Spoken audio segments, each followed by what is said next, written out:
আপনাৰ লগত মোৰ বহুত পুৰণি চিনাকি হয় হয়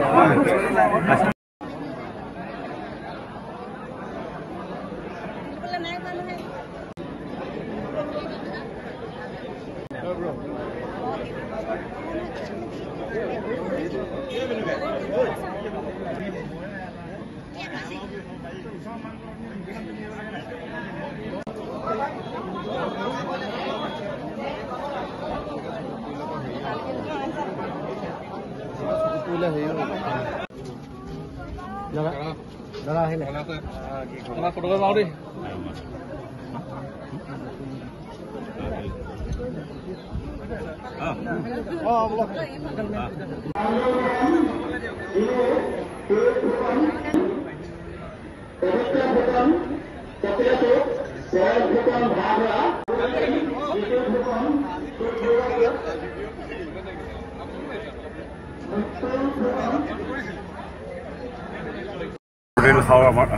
আমাৰ মাজগাঁও শিৱসাগৰ জিলাত আজি ঐতিহ্যমণ্ডিত পম্পা পূজালৈ আমি আহিছোঁ। কেইবা শতিকাজোৰা ঐতিহ্য আছে। আহোমসকলৰ যি একতাৰ নীতি, সেই নীতিৰ ইয়াত আচলতে সাৰ্থক প্ৰতিফলন হয়। আমাৰ যি টাই আহোমৰ যিটো পৰম্পৰা, সেই পৰম্পৰাৰ সমান্তৰালভাৱে পৰৱৰ্তী সময়ত ইয়াৰ যিবিলাক জাতি জনগোষ্ঠী আছিল তেখেতসকলৰ যি পৰম্পৰা বা আহোমসকলে সিংহভাগ হিন্দু ধৰ্মাৱলম্বী হৈছিল, সকলোকে এক কৰি ইয়াত এই দেওশালত মূলতঃ আহোমৰ পন্থাৰ সমান্তৰালভাৱে বাকী পন্থাবিলাকলৈ সন্মান জনাই ইয়াত নেদেখাজনক প্ৰাৰ্থনা জনোৱা হয়। আৰু এটা শতিকা জুৰি চলি আহিছে। আজি সেই ঐতিহ্যমণ্ডিত আমাৰ আহোম তথা অসমীয়াৰ সাংস্কৃতিক এক আধ্যাত্মিক পীঠস্থান বকতাৰ দেওশাললৈ আমি আহিছোঁ, লোকাৰণ্য। আৰু আমিও সুশান্ত বৰগোহাঁই, আমাৰ সন্মানীয় যোগেন মোহন ডাঙৰীয়া প্ৰমুখ্যে আমাৰ সতীৰ্থসকলে আমি আহি ইয়াত অসম তথা দেশৰ উন্নতিৰ বাবে, শান্তি সমৃদ্ধিৰ বাবে, আৰু এতিয়া যিহেতু প্ৰাকৃতিক দুৰ্যোগত আমি আবদ্ধ হৈ আছোঁ, বানে জোকাৰি গৈছে আমাৰ সমগ্ৰ ৰাজ্যখনক, গতিকে এনেধৰণৰ প্ৰাকৃতিক দুৰ্যোগৰ পৰা যাতে আমাৰ দেশ, আমাৰ নিজৰ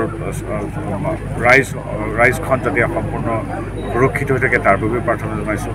আমি মূলতঃ সকলোৰে বাবে প্ৰাৰ্থনা জনাইছোঁ, যিটোৱে হ'ল সকলোৰে বিকাশ, সকলোৰে উন্নতি, সকলোৰে সমন্বয়, সকলোৰে শান্তি সমৃদ্ধিয়ে হ'ল আহোম সমাজৰ চিন্তন মন্থন প্ৰাৰ্থনাৰ এক মূলমন্ত্ৰ।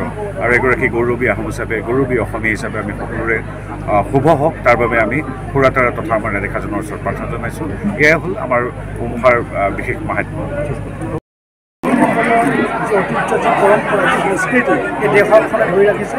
আজি বৃহত্তৰ জাতি জনগোষ্ঠী মানুহৰ ইয়াৰ এটা একতাৰ পৰিচয় এই দেওশালখনত পৰিস্ফুট হৈছে। গতিকে অসমীয়া জাতীয় জীৱনৰ কাৰণে আটাইতকৈ গুৰুত্বপূৰ্ণ এটা দিশ বুলি আমি ভাবিছোঁ। কাৰণ ইয়াত কেইবাখন দেওশাল আছে, মৰাণসকলৰ, নগৰসকল, বিভিন্ন জাতি জনগোষ্ঠী, মানে আহোমসকলৰ যিটো সমাজবাদীৰ যিটো ধাৰণা, সেই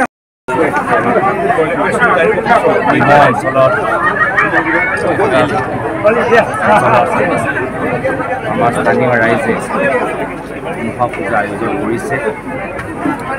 যথেষ্ট ৰাইজ গোট হৈছে। মই আশা কৰোঁ যে তেওঁলোকৰ মনৰ কামনা পূৰণ হওক। লগতে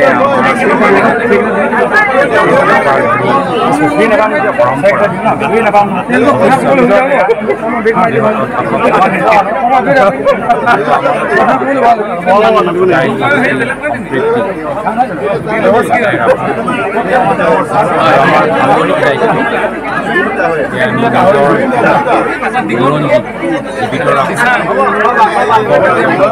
লৈ যাওঁ আৰু সদায় এটা বাৰ্তা আমি প্ৰদান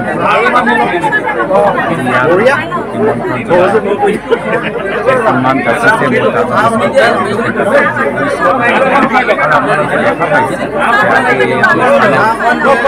দেখা পাইছে বিধায়ক কেন্দ্ৰীয় মন্ত্ৰী সকলে ইয়াত একগোট হৈছে পৰম্পৰা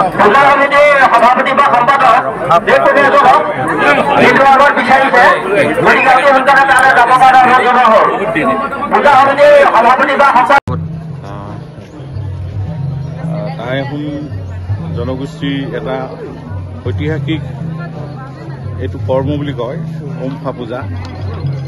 আমলখি দেৱালত 12 বছৰ মূৰত ইয়াতে 6 বছৰ মূৰতে বৰপতা বৰদেনাহাল ইয়াতে আয়োজন কৰে আৰু আজি তাৰিখত এই উমফা পূজাৰ পুৱা 3 বজাৰ পৰাই চলি আছে যে বলি বিধানকে আদি কৰি সকলো নীতি নিয়মৰ মাজেদি আৰু ইয়াত ঐতিহাসিক এখন বৰশাল ইয়াত আমি যিটো চেং আছে বুলি কওঁ আৰু ইয়াৰ চেং থকা এখন দেওশাল ইয়াত দেশ জাতি মংগল মানুহৰ অপায় মংগল দূৰ কৰিবৰ কাৰণে এই অনুষ্ঠানটো আয়োজন কৰা হয়।